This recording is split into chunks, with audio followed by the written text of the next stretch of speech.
What's going on, everybody? My name is James, and I love listening to music.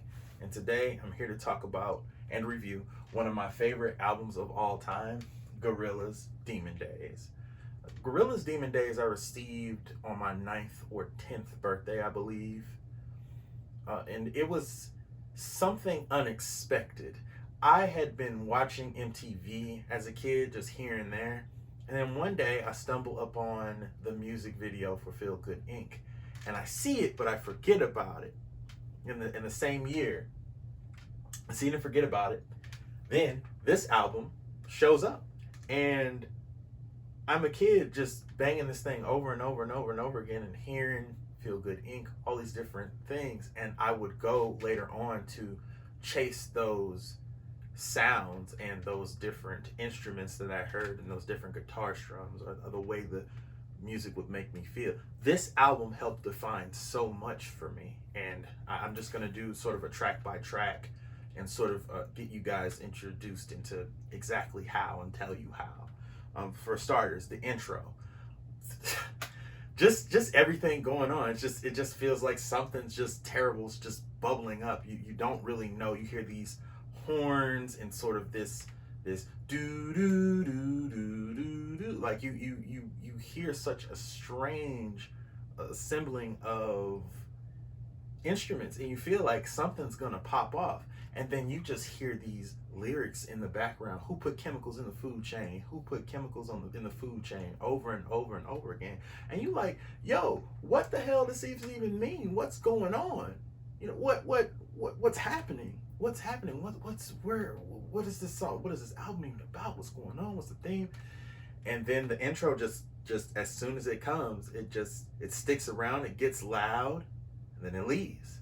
And you're just sitting there like, okay, well, I have absolutely no idea what I'm getting into.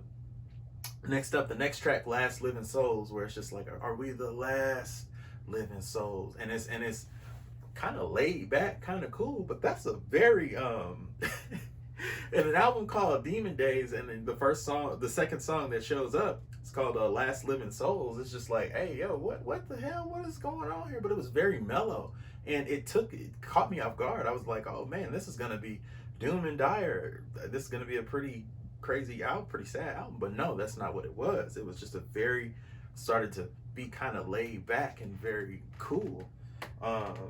Then you come with Kids with Guns.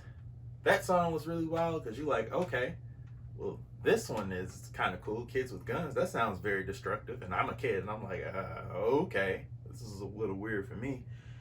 You know, Oh Green World comes on. Still kind of down and dire, but you know, I was having a good time with it. I really was having a good time with it, but I wasn't really sure on how to feel about it. Then we get to Dirty Harry. Dirty Harry is one of my favorite songs on this album. I keep trying to always remember Booty Brown's verses. He's the feature. Booty Brown of the Far Side is a feature on this song, Dirty Harry. And when I tell you, he just comes in and just fucking steals the show. Like, how does it? I need a gun to keep myself among, and all these different kind of airy lyrics at first, and then you just hear do do do do do do, like you hear these instruments that come together in a sort of seemingly like happy way amongst like a terrible, painful, scary world, and then you hear the beat sort of switch, and then like you hear violins. And then you hear like this sort of like hip hop influence come in, and that's where I'm like, whoa, this seems kind of this kind of seems like a rock album to me. I wouldn't expect those two things to come together. And then you hear just Booty Brown just come out of the back. Got my backpack, got my act right, in case you act quite difficult. As your resolve weakens with anger and discontent. Man, he has so many lyrics in there. Like, I'm a peace-loving decoy ready for retaliation. I changed the whole occasion to a pine box 6 under. Orders given to me is striking on thunder with super fast reflexes on a constant alert from the constant hurt that seems limitless with no drop in pressure. Like everybody's out to test you till they see you break. You can't conceal the hate that consumes you. My goodness. Oh, goodness. Chill with your old lady at the tilt. I got a 90 days digit and I'm filled with guilt from the things that I seen. Your water's from a bottle, mine's from a canteen. I mean, my God, and I never heard bars like that before. Like this is, I'm a kid and my mom is playing, you know, experimenting with some stuff around me, playing some Busta Rhymes here and there. You know, I know that, you know, it's a lot going on, but I had never heard any bars like that. And I was like, whoa. What is this? This is new. This is crazy. Who is this guy? And that would lead me to the Far Side. That would go lead me to investigate the Far Side in high school. Like this album just has so many crazy tracks. And then, you know, after Dirty Harry would come Feel Good Inc. Everybody knows about Feel Good Inc. The music video is iconic.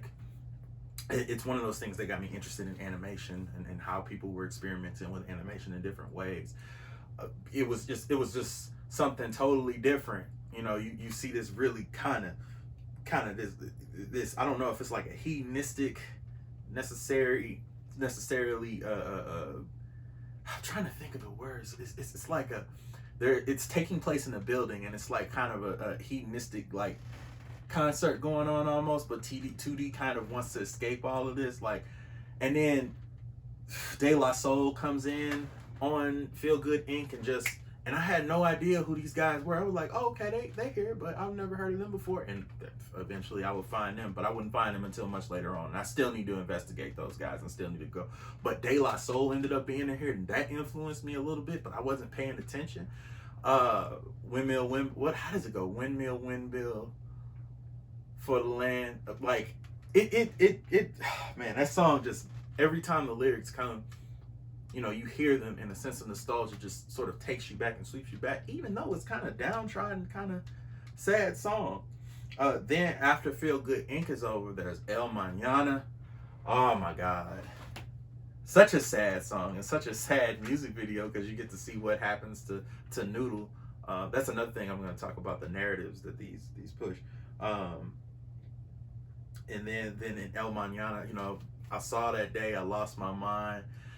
It's just such a sad, it's just such a bittersweet, it's just, no, not even bittersweet. It's such a downtrodden song, but it still sounds beautiful. And that's sort of when the theme of this album, that's one of the center themes of this album that would sink into me. And I'm just like, oh, okay. All right, well, I'm not really sure whatever else we expect. Okay, after we get done with El Mañana, guess what happens? We get Every Planet We Reach Is Dead. And I'm just like, all right, this is another sad bop. I didn't blast it as much back in the day, and I still don't today, but it is still a pretty good, solid track, and it kind of keeps that theme going on, especially with the name of the song and how the instruments come together in the beats and everything. And then there's my favorite track off of this whole album, November Has Come. November Has Come holds a special place in my heart, not only because my birthday is in November, shout out to Scorpios, but also it would introduce me to MF Doom, who would end up being one of my favorite rappers of all time. And I would end up discovering him. I would end up thinking about, you know, saying, oh, who is MF Doom? Who is that? And I wouldn't even know it was him until much later. I'm like, okay, that's Doom. Wow. And then I would go listen to Food and Mad Villainy and all that stuff. But it stems from that song. Doom has so many crazy bars on that. Like, what is it? How can you dig it like a spigot?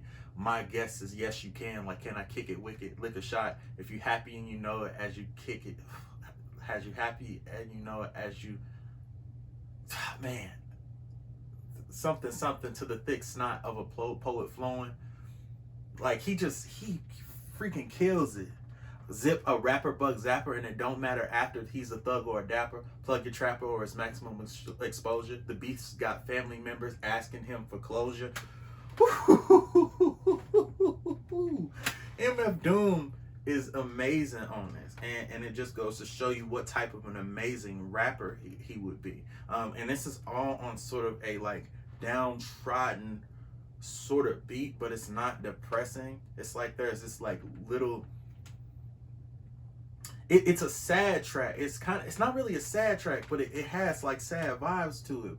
But not necessarily. You could interchange this song with like, you know, when you're a kid, like you're going on Halloween, trick or treating with your friends as kids. You know, or you know, you're just walking through the autumn day, or you're just like, you know, I don't know. It's just this.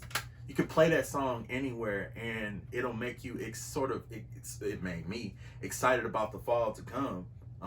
You know, to just have this track in the background of my head as I'm just walking through and doing my daily task. I still listen to it to this day. Every time November pops up, I put on I put on November Has Come. Like, man, that track is so great. Then you get All Alone. All Alone is a tight track. It's fun.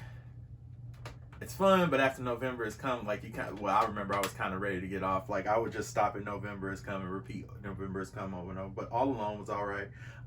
White Light, White Light was kind of funny because it's just like white lie, alcohol, alcohol, white lie, alcohol, alcohol. Like it would just repeat that over and over again. I'm like, all right, this is fun, but I'm ready to get off this track. And then Derek comes on. It's coming up. It's coming up. It's coming up.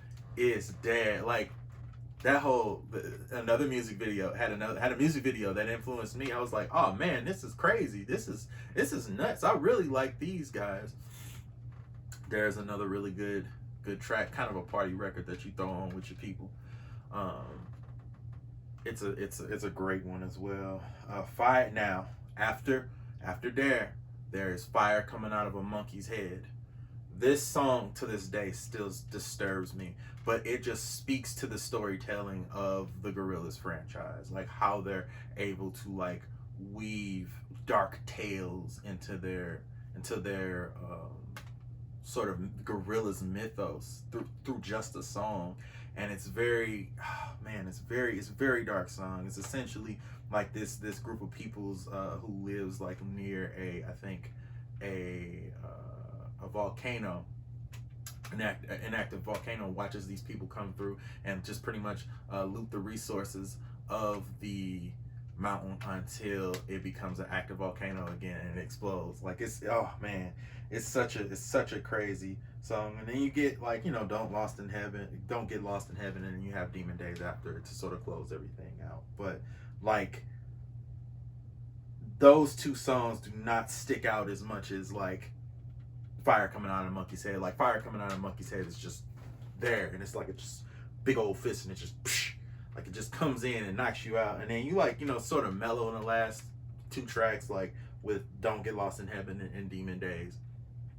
But like, man, like when I tell you when I tell you that this album is amazing, and even the songs I don't like and I don't harp on too much, each song on here is a banger. Each song on here is great. Each song on here has something to offer. It is such an amazing album. This was the beginning for me in a lot of things. Like I would always ask the question of, okay, how can like sort of rap and rock cross over? How do they? And when they cross over, what does it look like? You get stuff like this. You get stuff like Linkin Park and Jay-Z's album, a crossover album from back in the day. Like you get like Mike Shinoda from Linkin Park, who can spit, you know, as well, but you know, and he's going over primarily like what is seen as alternative rock sort of beat or whatever, and it's amazing. And this was the beginning of looking for that for me. I was not always unsure of how like close rock and rap could be in proximity to each other, but then you would see them like slowly every now and then like cross over, and then I would look for more stuff and see them crossing over again and crossing over again and crossing over again. Like this was the beginning of so much for me, and I absolutely love this album, and I'm thankful for this album coming out because it was the start of so much for me, and it helped define like what a piece of my musical core. So This is a wonderful album. I highly recommend everybody go listen to this album, whether it's your thing or not. It has so much to offer. I promise you, and you will not regret it. This has been James, and I love listening to music. I'll see you guys next time.